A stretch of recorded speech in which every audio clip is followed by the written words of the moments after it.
Hey folks, this is Caleb Howerton with Thicket Farm. I thought I'd make this video to throw at the top of our channel to give you guys an idea of who we are, what we do, why we farm the way we farm, and kind of what you can expect to see in this channel moving forwards. We're a small farm, 6 acres-ish, just north of Springfield, Missouri. We raise registered Idaho pasture pigs and Great Pyrenees. And we used to raise quite a bit more. We used to do about 250 head of laying hens, about 100 broilers, 10 dairy goats, about 30 head of sheep, some beef cattle, just small bottle calves.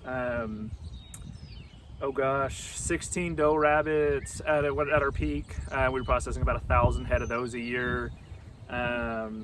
We used to do tons of quail. So honestly, we have a wide breadth of experience in a lot of the different things you can do on a small farm, and we've just pared it down to the Idaho pasture pigs and the Great Pyrenees, and then we've started to add in some other things that don't either take up as much of our time or better align with our goals and what our farm can honestly do, to be frank. Our farm lies in a pretty low area surrounding all of the farms around us. You can see we've got this about half-acre pond behind me. It's kind of obscured by these willows.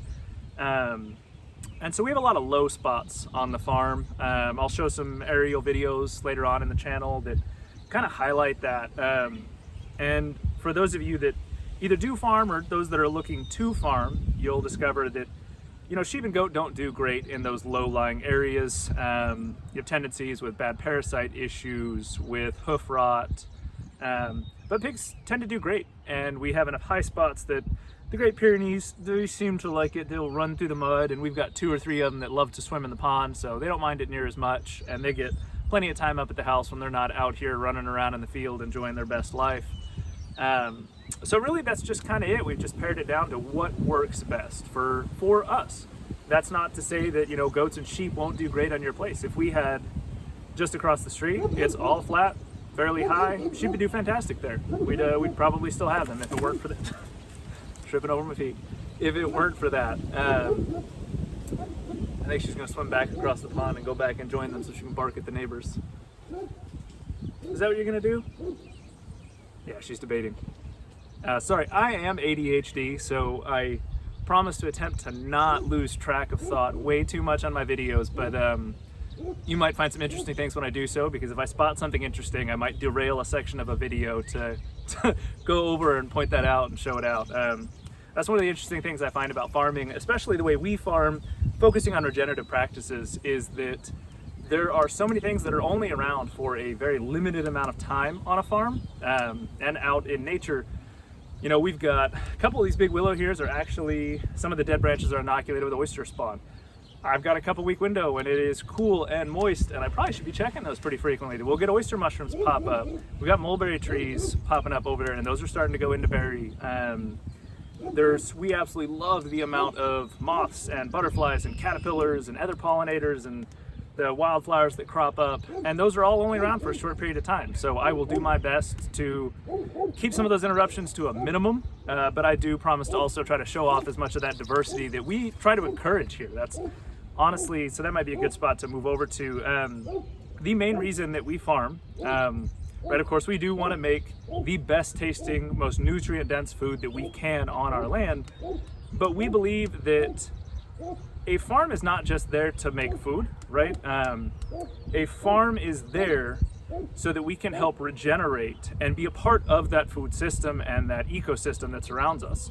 So we use our farm, our 6 acres, to make the land that it's on better than when we found it. We want to increase the wildlife habitat. We want to increase the amount of pollinators and bird species that visit our farm and call this place home with us. We don't want it to be, we maximize everything we can and just try to throw out as much food as we can. No, we would rather make that be the amount that it needs to be, while also making sure that it's as nutrient dense as possible, and that everything else gets a chance to live here too, and that it's just, honestly, it's a heck of a lot prettier and much more enjoyable for us to be at.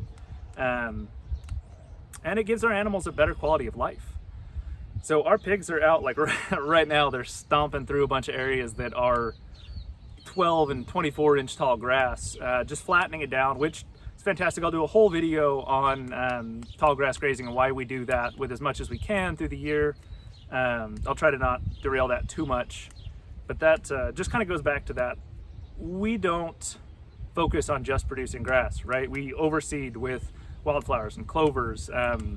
Honestly, I'm always just buying a little bag of seed and scattering it out there to see what we can get to come up. We've planted tons and tons of trees. I've lost track of how many hundreds of trees we've planted on this 6 acres. Some make it, some don't. I'll show you some of the things we've learned over that process of trying to establish trees around livestock, both the chickens, the sheep, the goats, oh my gosh, and then the pigs themselves too, because pigs are large. We raise a medium breed of pig, those Idaho pasture pigs. I'll do a whole video on that, but even that, a medium breed of pig's about 500 pounds, so they get scratching on something and they're gonna just smash it. So we've had to learn a lot of different ways to make that work. We started a lot of our own trees to try to save on that cost. We found that you want to start a ton of trees, it gets very expensive. I'll do a video on that. We also, a big thing of what we started incorporating this year, I get a little bit of that, is we've started building bat, bird, and bee houses. I've spent a lot of time doing carpentry. We have a wonderful shop that we have slowly started to develop here on our farm in our garage.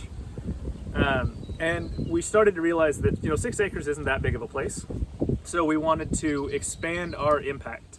And the best way to do that, beyond making sure that the water that flows through those low areas, you'll see in those other videos, when it runs off our farm, that it's as filtered as possible, that we're not casting excess nutrients down the stream. So we do a lot of mediation projects like that. I'll show you some of our riparian stuff in another video. We'll focus just on that. But the biggest way that we've started to do is that we've started to build those native bat houses, native bee houses, native bird houses, just really trying to make the best quality ones that we can and sending those around the country. So while that for us, we do need to make money at that, right? That's something we sell, same as our pork. Like we have to make income or we won't be able to keep farming from year to year. That is part of sustainability, is financial sustainability.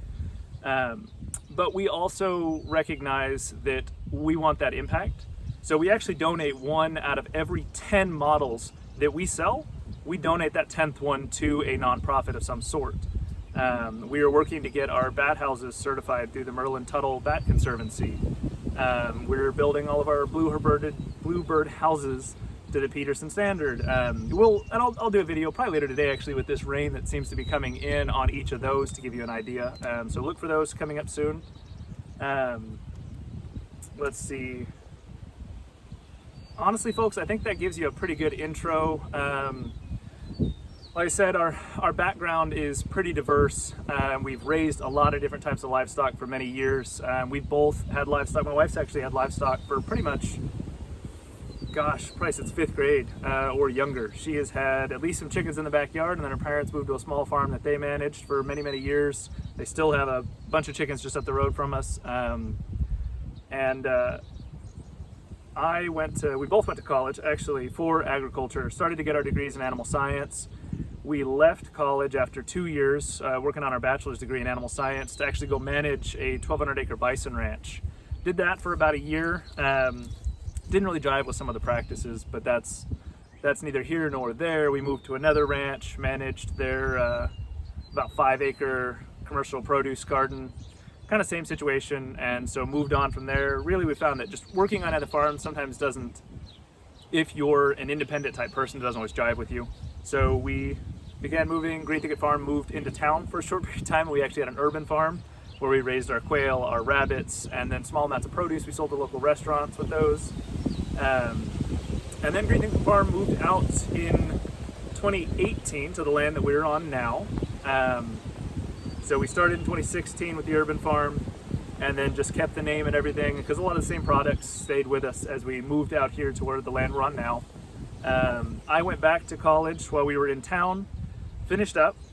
So I hold 3 degrees in agriculture. Well, I talked to my wife, she'll push on about it. I technically hold 1 because they're all 3 the same program, but it was they're separate programs that are the same. I won't bore you with the details. But I've met all the qualifications for and hold at least a associate's degree in general agriculture and met the simultaneous requirements for a associate's degree in plant science and an associate's degree in animal science. And then my wife's got 2 years of college in it. One other thing, we're also both certified yoga instructors, RYT 200s. And that's probably something you'll start to see pop up in the channels. We think we'll start doing, we've got a big old nest that we built for the birds made out of brush. We think we'll probably start doing some weekly yoga in the Thicket videos there for you guys. We believe in not just eating healthy, but also being healthy with your body. So we both do lots of physical activities on top of that. You know, farming keeps you pretty fit, but there's a lot of other things you can do. I used to have a lot of back problems, and getting into yoga has really resolved a lot of that. So if we can help try to pass that on to other folks, we'd like to. So that's something you can expect to see coming up in some pretty regular videos, we hope. Maybe even a Patreon or so. We're not sure. To try to generate just a little bit more and be able to kick out some more consistent content, do a little bit longer videos on that. Yeah, I mean, honestly, I'm going to hit a lot of the rest of this stuff in further detail in later videos, and I'd really like to dive into each of these topics one at a time for you. This just kind of meant to be an overview, and it looks like we're hitting a little over 11 minutes, so I'm gonna go ahead and sign off and let you guys go. If you have any questions about what we do, feel free to drop them in the comments below. If you think this channel sounds interesting and something you want to keep track of, go ahead and hit that subscribe button and like this video so I know to keep making more kinds of content like this. Thank you. You guys have a great day.